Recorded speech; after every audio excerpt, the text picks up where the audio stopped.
In this video, we'll go ahead and talk about recession, when that actually is going to occur based on Benjamin Cowen, as well as rate hikes. We'll talk about careers, which ones actually make the most millionaires. We have Gareth Soloway and his predictions on what the S&P 500 will do, and it's not looking good. We'll finish it off with the David Lin report, where he had Steve Hanke on. He talks about where he thinks inflation is headed and the demise of the US dollar, so definitely stick around towards the end of the video. So in the first piece of news here, we have Benjamin Cowen from Into the Cryptoverse on NFA Live. This is their weekly podcast. Ben shares that the Fed has actually made a prediction on when they think the recession will hit. The Fed thinks that it's going to be a mild recession that will hit towards the end of 2023, and the next 2 years will be the recovery. So assuming we have a recession that hits end of 2023, the recovery will be sometime at around 2024 and 2025. And during recession, Benjamin says that that's when inflation greatly starts to drop. If we take a look at what happened during past recessions. So with the CPI numbers that just came out this week, the inflation rate is at 5%. And so we're certainly already making some big progress right there without the recession yet to hit. So with the recession, it's looking very likely that we'll get to that 2% target goal. Benjamin Cowen also shares that it is very likely that the Fed will raise interest rates again by 0.25 basis points as we head into May 3rd, which is their next FOMC meeting. But it's also looking like that is not the end of it, that there will be another interest rate hike, which will round off the federal funds rate to around 5.5%. So that requires another 0.25 basis point hike. So that means that we might have 1 to at least 2 more interest rate hikes before the Fed actually pauses. Benjamin Cowen shares that the Fed has said that they will keep rates all the way throughout 2023. So interest rates will not go down in 2023.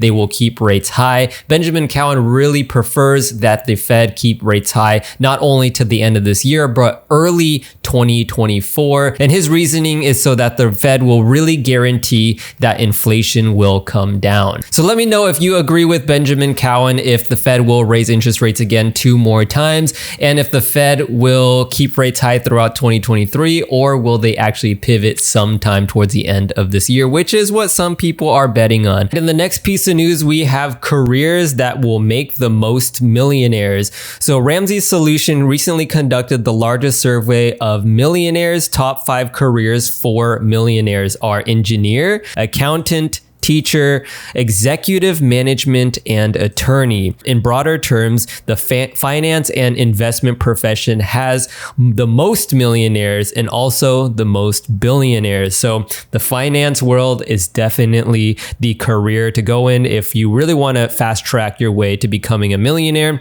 And then it goes ahead and lists a couple of other professions that also create lots of millionaires. Of course, lawyer is on top of that list because they have some pretty nice income.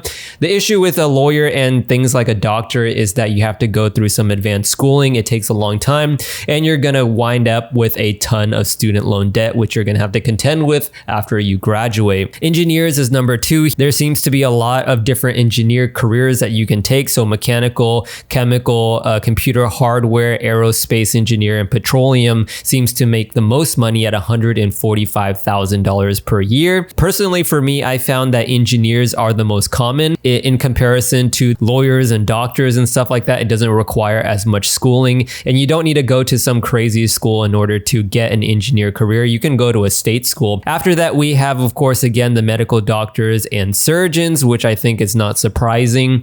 We have CPA. We have investment banker, real estate broker or agent, and last would be insurance broker or agent. So if you want to become a millionaire yourself, really consider getting into one of these career paths. Personally, for me, I think I would choose CPA if I could go back and redo it all over again, or I would pick engineering. Perhaps mechanical engineering is more of my style. So next up in the piece of news, we have Gareth Soloway coming out with a video where he talks about this chart. It's called the Wall Street Cheat Sheet, the Psychology of a Market Cycle. And so this is a very generic chart of usually what happens during bull markets and bear markets. So if we go ahead and take a look here, first we have the hope, which is a recovery is possible. Then it goes to disbelief, the rally will fail like the others. We start pumping up optimism, this rally is real. We have belief, time to get fully invested. We have thrill, which is I will buy more on margin, gotta tell everyone to buy. Then we have euphoria, which means I'm a genius, we're all going to be rich. Then eventually this is when we start making a major turn in the markets, things start to head downwards. Then we have, it seems like a little bit of a bounce in where we chop sideways and upwards. This is the complacency where it says we just need to cool off for the next rally. But a rally will not be happening. We're headed back down. Anxiety hits in, denial hits in, panic hits in, capitulation, and then anger. And then eventually we start chopping sideways down at the bottom here, going through depression, and then all the way back to disbelief. Gareth Soloway compares what is actually happening with the S&P 500. And if we could go ahead and take a look at this section right here,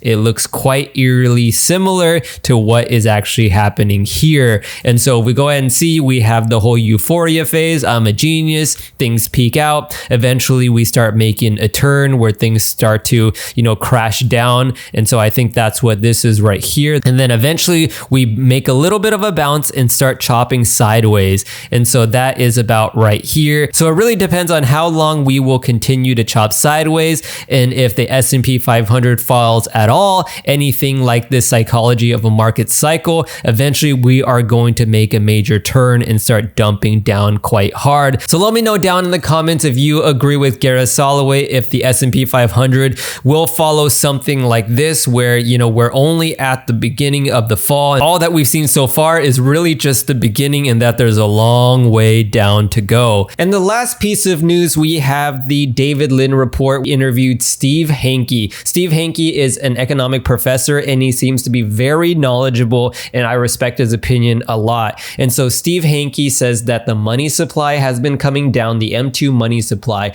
and this is going to have a major effect on the economy. He says that with this dwindling of the money supply, meaning the amount of money that's floating in the system, if that goes down, then inflation is done. It's dead. He thinks that inflation is going to drop like a rock and we essentially don't need to worry about inflation numbers going up anymore. He predicted that inflation numbers will come down and he said that towards the end of 2023 that we will reach somewhere at around 2% to 5%, which of course we know that the CPI numbers just came out this week and we are at 5%. So with the whole situation of the money supply shrinking, this is going to cause a major effect on the economy itself. And he says that the effects are going to begin somewhere at around 6 to 18 months. And so far the money supply has been shrinking greatly and it's been shrinking for the past 11 months. So we're within that 6 to 18 months. So he literally is saying that the recession is just around the corner. And towards the end of the interview, he talks about this whole situation about where everybody's talking about the de-dollarization, how the BRICS are going to come up with their own currency and that the dollar is going to lose its status of the world reserve currency. He thinks that this is all BS. He thinks that the dollar is still strong, although it has been up for a challenge this past couple of years, mainly based off of America really weaponizing the dollar and creating lots of enemies. Steve Hanke compares the dollar to all the other dominant international currencies that happened in the past. Steve is very interesting. He says that there has been only 14